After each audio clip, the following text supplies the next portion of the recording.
Assalamualaikum warahmatullahi wabarakatuh. Perkenalkan, saya Emilia Fitriani dari kelas S1 Akuntansi A 2019.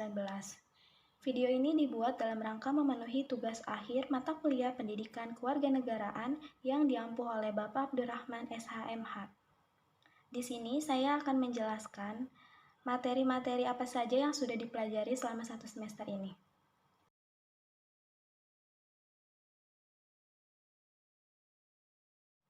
Pada bab 1, kita akan membahas tentang hakikat pendidikan kewarganegaraan dalam mengembangkan kemampuan utuh sarjana atau profesional. Nah, sebelum itu kita harus tahu, apa sih pendidikan kewarganegaraan? Secara etimologis, pendidikan adalah usaha sadar dan terencana untuk mewujudkan suasana belajar dan proses pembelajaran agar peserta didik secara aktif dapat mengembangkan potensi dirinya.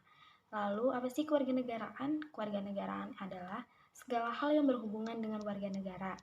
Nah, negara perlu nih menyelenggarakan pendidikan kewarganegaraan karena setiap generasi adalah orang baru yang harus mendapat pengetahuan, sikap atau nilai dan keterampilan agar mampu mengembangkan warga negara yang memiliki watak atau karakter yang baik dan cerdas untuk hidup dalam kehidupan bermasyarakat, berbangsa, bernegara sesuai dengan demokrasi konstitusional. Pendidikan kewarganegaraan berhubungan dengan hal-hal yang kita miliki. Negara itu milik bersama. Negara dibutuhkan untuk menjaga kepentingan warga negara. Adanya negara karena adanya kesepakatan warga negara. Manusia itu adalah segala bagi manusia lain. Bila ada satu kekuasaan yang muncul, maka akan dibayangi kekuasaan lain. Apa yang terjadi dan dilakukan pemerintah selaku pengelola negara yang mewakili negara berpengaruh besar terhadap kelangsungan hidup warga negaranya. Jika kita paham akan hal itu, maka kepedulian warga negara itu menjadi suatu keharusan, suatu kekuasaan pemerintah yang tidak terkontrol dan condong menjadi otoriter, di mana akan terpusat pada satu tangan dan akan menjadi bahaya bagi suatu negara. Kontrol itu ada di warga negara. Jika warga negaranya apatis, kekuasaan akan mengkonsolidasikan dirinya untuk terpusat pada satu tangan. Jika dibiarkan, akan bertindak semena-mena dan suatu saat akan melakukan hal yang sama ke pihak lainnya. Contohnya apa sih? Contohnya adalah pecah belah partai. Nasib sebuah negara tidak ditentukan oleh bangsa lain, melainkan tergantung pada kemampuan bangsa sendiri. Indonesia akan menjadi bangsa yang bermartabat dan dihormati oleh bangsa lain. Semuanya itu tergantung kepada bangsa Indonesia. Demikian pula dengan masa depan pendidikan kewarganegaraan, yaitu sangat ditentukan oleh eksistensi konstitusi negara dan bangsa Indonesia. PKN akan sangat dipengaruhi oleh konstitusi yang berlaku dan perkembangan tuntutan kemajuan bangsa.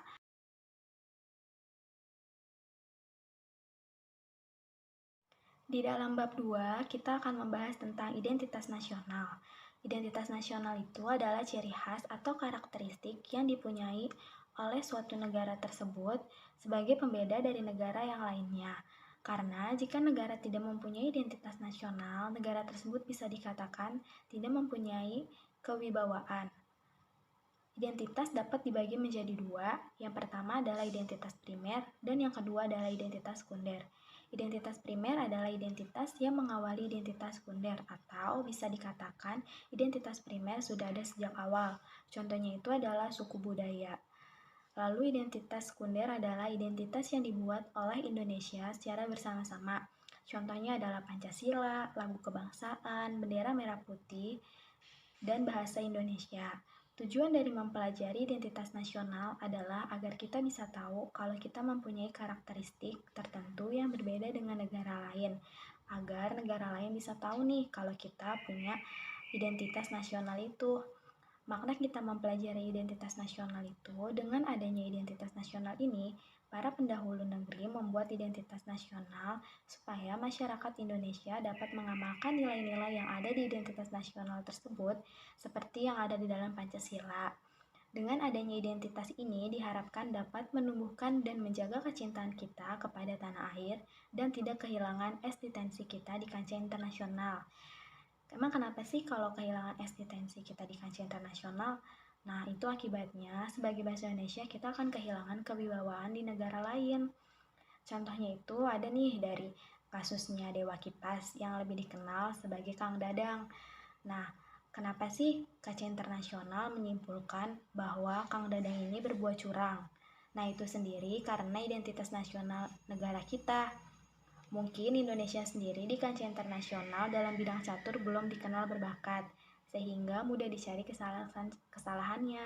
Kewarganegaraan kita sebagai warga negara Indonesia juga membawa dampak nih yang signifikan atau membawa image yang berpengaruh bagi Indonesia secara keseluruhan. Itulah bahayanya jika kita memunculkan hal-hal yang buruk, karena orang-orang kita lebih dikenal di negara-negara lain yang buruk-buruknya, seperti berbuat curang. Nah, image itu bisa dikatakan identitas. Orang mengenal kita secara orang Indonesia. Identitas itu penting karena mempengaruhi tanggapan orang terhadap kita. Apapun yang kita perbuat, jika kita berhadapan dengan orang luar, itu akan berpengaruh kepada Indonesia secara keseluruhan.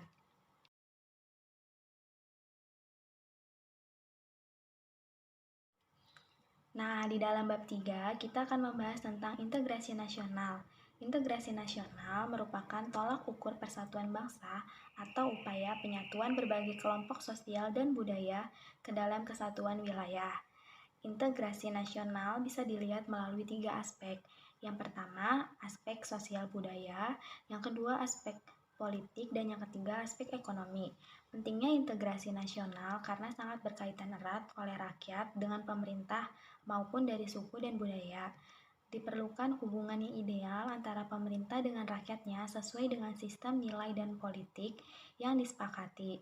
Integrasi ini diperlukan untuk menciptakan identitas yang ada dalam lingkup bangsa. Integrasi diperlukan guna menciptakan kesetiaan baru terhadap identitas-identitas baru yang diciptakan. Misalnya, bahasa nasional, simbol negara, semboyan nasional, ideologi nasional, dan sebagainya. Tujuan negara hanya dapat dicapai apabila terdapat suatu negara atau pemerintahan yang mampu menggerakkan dan mengarahkan seluruh potensi masyarakat agar mau bersatu dan bekerja sama. Integrasi itu bisa dikatakan menyatukan perbedaan.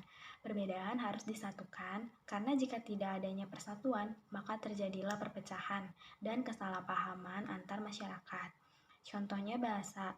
Bahasa yang kita gunakan agar kita bisa menyatu dibuatlah bahasa Indonesia.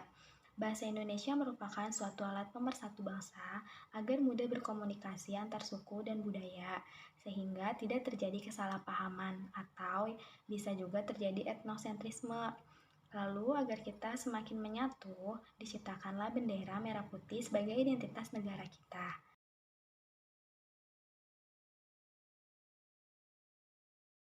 Nah, selanjutnya itu ada bab 4. Bab 4 ini tentang negara dan konstitusi. Apa sih konstitusi itu? Konstitusi adalah perangkat aturan atau hukum yang berisi ketentuan tentang bagaimana pemerintah diatur dan dijalankan. Konstitusi ini dikatakan pula sebagai hukum dasar yang dijadikan pegangan dalam penyelenggaraan suatu negara. Konstitusi umumnya bersifat kodifikasi yang artinya sebuah dokumen-dokumen yang berisi aturan-aturan tertulis untuk menjalankan suatu organisasi pemerintahan negara. Namun ada juga loh konstitusi yang bentuknya tidak tertulis, seperti aturan-aturan yang biasa kita lakukan pada umumnya. Konstitusi ini penting karena salah satu fungsinya yaitu untuk membatasi kekuasaan pemerintah sehingga penyelenggaraan kekuasaannya tidak bersifat kesewenang-wenangan. Dengan demikian, hak-hak warga negara akan lebih terlindungi. Konstitusi ini juga diperlukan untuk membagi kekuasaan dalam negara, misalnya antara badan legislatif, eksekutif, dan yudikatif. Konstitusi ini menentukan bagaimana cara-cara pusat pemerintahan tersebut menjalankan aturan sesuai dengan aturannya masing-masing, sehingga konstitusi ini menjadi dasar dalam aturan sebuah negara dijalankan. Salah satu syarat terbentuknya suatu negara itu harus memiliki konstitusi, karena tanpa memiliki konstitusi, negara tersebut tidak mungkin terbentuk. Selain itu, konstitusi sebuah negara diperlukan, karena konstitusi merupakan dasar bagi penyelenggaraan kegiatan suatu negara. Tanpa adanya konstitusi, kemungkinan tercapainya sebuah negara, tujuan sebuah negara maka sangat kecil, karena tidak adanya persepsi yang sama antara individu dan negara tersebut. Contohnya nih di Inggris dan Kanada, itu tidak ada konstitusi tertulis, tetapi mereka punya konstitusi yang tidak tertulis, yaitu berdasarkan kepada kebiasaan masyarakat-masyarakatnya dan dokumen yang tersebar baik masa sekarang maupun masa lampau. Namun, jika melihat negara Korea Utara, di sana ada konstitusi, tetapi pemerintahnya tetap otoriter. Berarti dengan adanya konstitusi dalam suatu negara tidak menjamin negara tersebut menjadi negara yang baik, dalam artian ideal.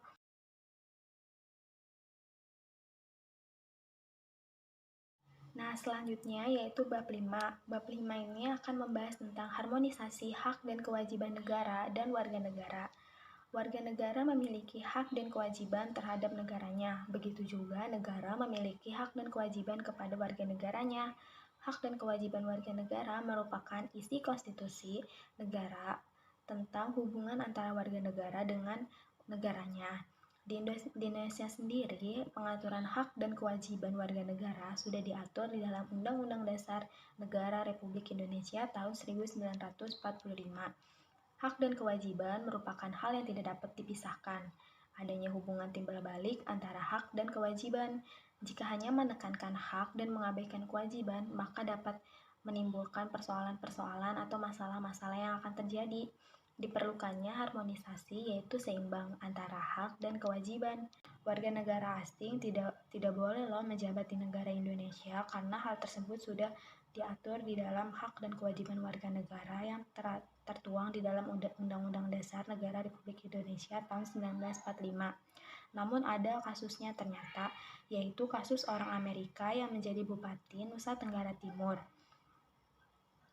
Lalu, di mana kita dilahirkan dan kita berada, disitulah kita harus melaksanakan kewajiban kita sebagai warga negara yang baik dan tentunya juga mendapat hak sebagai warga negara. Warga negara asing yang tinggal di Indonesia memiliki hak dan kewajiban yang berbeda. Nah, siapa yang harus diutamakan di suatu negara dilihat dari kewarganegaraannya. Karena kita warga negara Indonesia, maka hak dan kewajiban kita diutamakan. Salah satu kewajiban warga negara Indonesia adalah membayar pajak. Pajak merupakan penerimaan terbesar di negara kita loh. Tapi kenapa sih belanja yang dilakukan pemerintah itu biayanya lebih besar dari penerimaan yang didapatkan? Nah, hal itu terjadi karena pemerintah harus mempercepat pembangunan. Jika kita melakukan kebutuhan sesuai dengan penerimaan yang kita dapatkan, maka negara kita akan tertinggal dengan negara lain. Hal yang dilakukan akhirnya pun berhutang kepada negara lain. Padahal uang dari pajak paling banyak digunakan untuk menghidupi kehidupan di Indonesia. Namun saat ini banyak orang Indonesia yang ragu untuk membayar pajak. Kenapa sih demikian? Karena mereka khawatir uang pajak yang mereka bayarkan akan disalahgunakan oleh pemerintah. Seperti kasus korupsi, banyak para pejabat yang tertangkap oleh KPK. Sehingga masyarakat Indonesia khawatir uang yang mereka bayarkan untuk pajak masuk ke kantong-kantong para pejabat.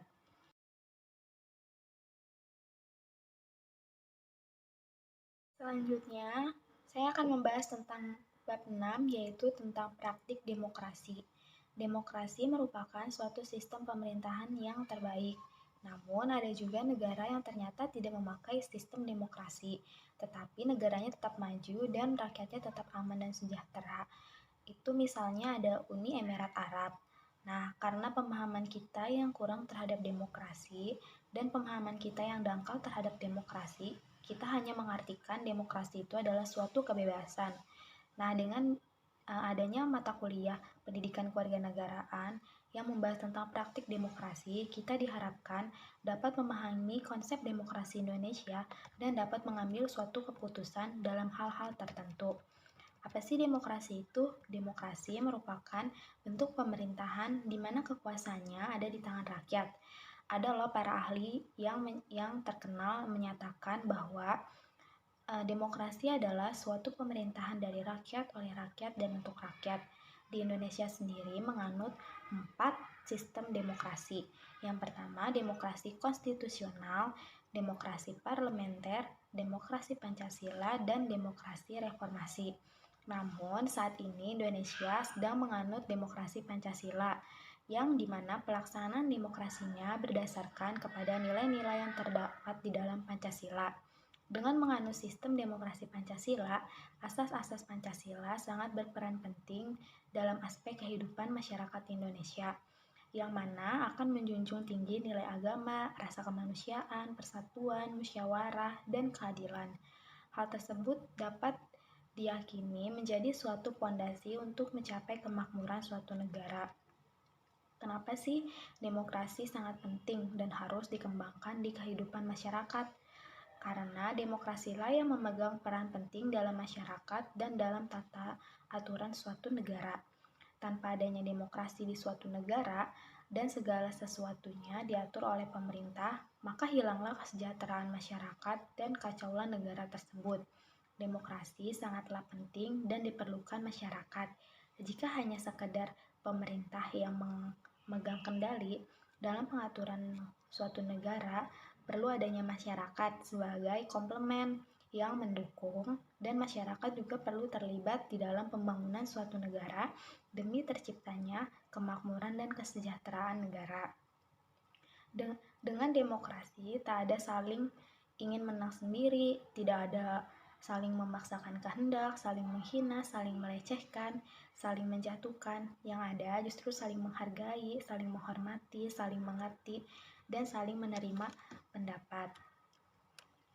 Dalam kehidupan tersebut maka akan tercipta rasa yang aman.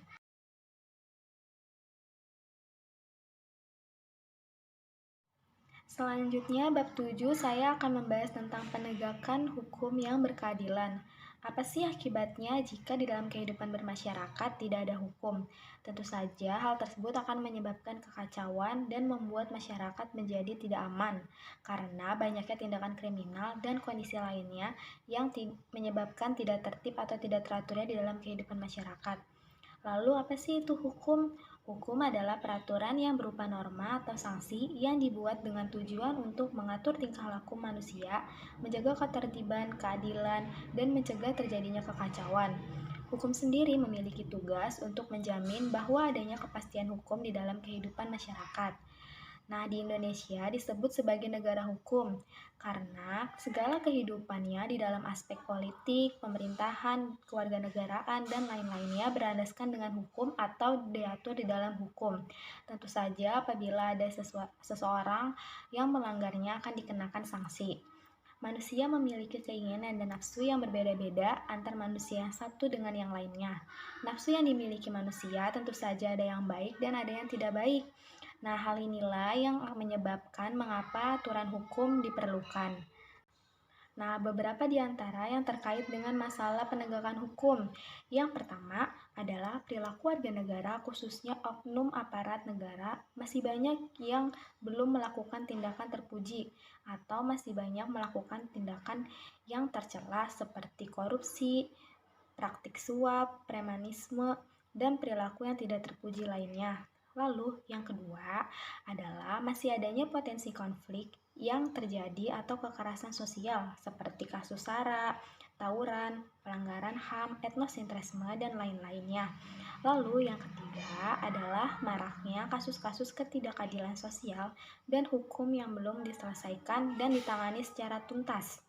Lalu yang keempat, adanya penegakan hukum yang lemah karena hukum bagaikan pisau yang tajam ke bawah dan tumpul ke atas. Dan yang terakhir adalah pelanggaran oleh wajib pajak atas penegakan hukum dalam bidang perpajakan.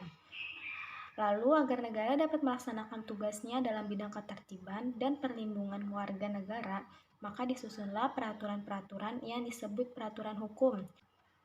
Lalu, hukum ini terbagi menjadi dua. Yang pertama adalah hukum privat. Hukum privat adalah hukum yang mengatur hubungan antara manusia individu yang menyangkut kepentingan pribadi, misalnya masalah tentang jual beli, sewa menyewa, dan pembagian waris. Lalu ada hukum publik.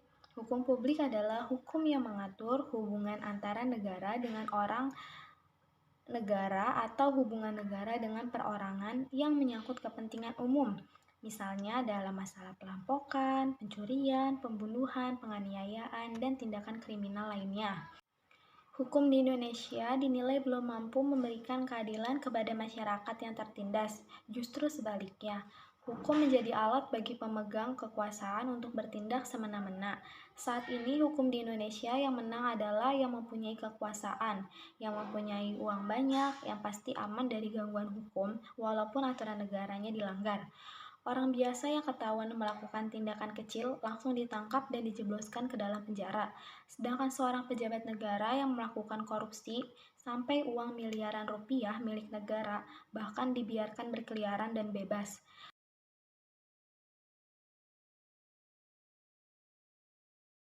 Selanjutnya adalah bab 8 yang membahas tentang wawasan Nusantara sebagai konsepsi dan pandangan kolektif kebangsaan Indonesia dalam konteks pergaulan dunia. Wawasan Nusantara adalah cara pandang dan sikap bangsa Indonesia dalam mengenal diri dan lingkungannya, dengan mengutamakan persatuan dan kesatuan wilayah dalam penyelenggaraan kehidupan bermasyarakat, berbangsa dan bernegara agar mencapai tujuan nasional. Meskipun juga tampak bahwa Indonesia itu terdiri dari beragam suku dan budaya dengan latar belakang yang berbeda-beda, kita juga memandang bangsa Indonesia itu tetap merupakan satu kesatuan sebagai satu bangsa. Jadi, bangsa Indonesia memandang wilayah berikut bangsa yang ada di dalamnya sebagai satu kesatuan. Dari segi geografis dan sosial budaya, Indonesia merupakan negara bangsa dengan wilayah dan posisi yang unik, serta bangsa yang heterogen. Keunikan wilayah yang heterogen ini menjadikan bangsa Indonesia perlu memiliki visi menjadi bangsa yang satu dan utuh. Itulah esensi atau hakikat dari wawasan Nusantara. Hakikat atau wawasan Nusantara adalah persatuan bangsa dan kesatuan wilayah. Wawasan Nusantara adalah kebutuhan akan kesatuan atau keutuhan wilayah Indonesia yang terbentang dari Sabang sampai Merauke. Wilayah itu harus merupakan satu kesatuan, tidak lagi terpisah-pisah oleh adanya lautan bebas. Sebelumnya, kita ketahui bahwa wilayah Indonesia itu terpecah-pecah menjadi beberapa bagian dari aturan hukum kolonial Belanda yakni Ordinasi 1939. Lalu setelah itu ada Deklarasi Juanda pada tanggal 13 Desember 1957. Setelah itu, wilayah Indonesia barulah merupakan satu kesatuan, di mana laut tidak lagi merupakan pemisah, tetapi sebagai penghubung.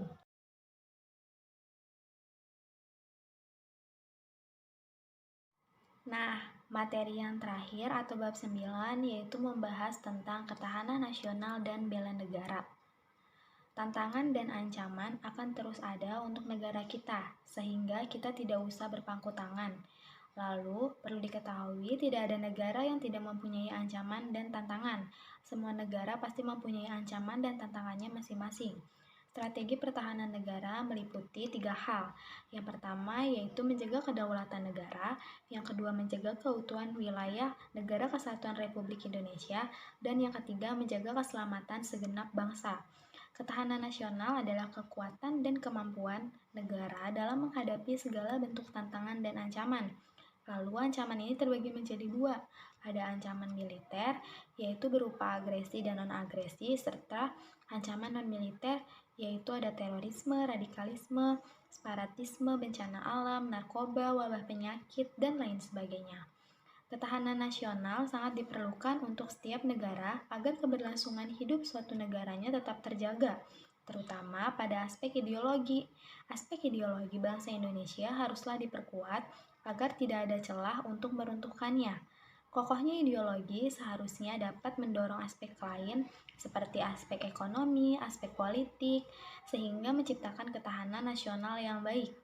Nah, di Indonesia mempunyai sistem pertahanan keamanan rakyat semesta yang disingkat menjadi SIS-Hankamrata yang terdapat di dalam Undang-Undang Nomor 3 Tahun 2002 Pasal 1 Angka 2 yang berbunyi yang melibatkan seluruh warga negara, wilayah, dan sumber daya nasional lainnya serta dipersiapkan secara dini oleh pemerintah dan diselenggarakan secara total, terpadu, terarah, dan berkelanjutan. Nah, terdapat 3 komponen di dalam SIS-Hankamrata ini. Yang pertama adalah komponen utama, yaitu yang dipegang oleh Tentara Nasional Indonesia atau TNI. Lalu ada komponen cadangan yang berisikan warga negara, sumber daya alam, SDB, dan Satpras.